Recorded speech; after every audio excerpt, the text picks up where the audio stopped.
Prvý model novej éry značky KGM.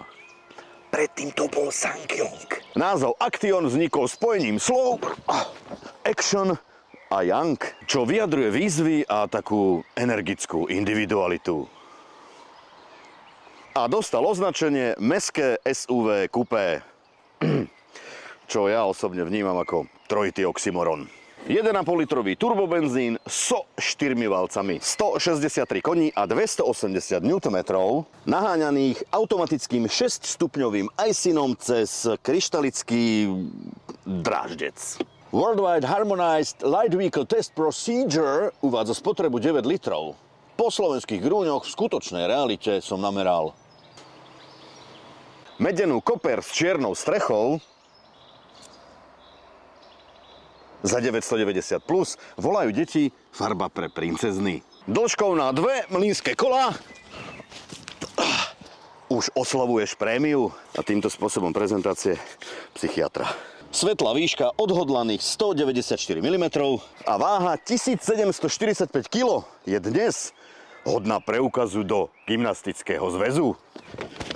Letky máš všade okolo. A tu 3 gramy z domácej vlajky, ktoré znázorňujú 4 elementy kozmickej harmónie. Kórejčania to vnímajú ako ideál národnej prosperity a univerzálnej pravdy. Teda tí spodní. Tí horní vnímajú iba jeden element. Ten, čo vyzerá, že ho striha kosačka. Moderný predok, aristokratický profil s nádherne pretiahnutým zadkom, dokonalosť lapidárneho minimalizmu a bradavice. Ale ako celok je to auto naozaj pekné.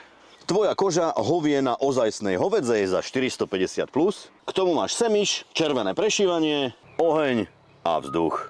A vediac, že je okolo teba 78% vysokopevnostnej ocele, si môžeš dať taký malý, radostný, spokojný elektrický tandem. Action má 3 jazdné režimy. Červený, modrý a tajný. A rozdiel medzi nimi je v tých farbách. V štandarde máš 8 airbagov. A pokiaľ ich využiješ a zostane ti v škarpe clivo,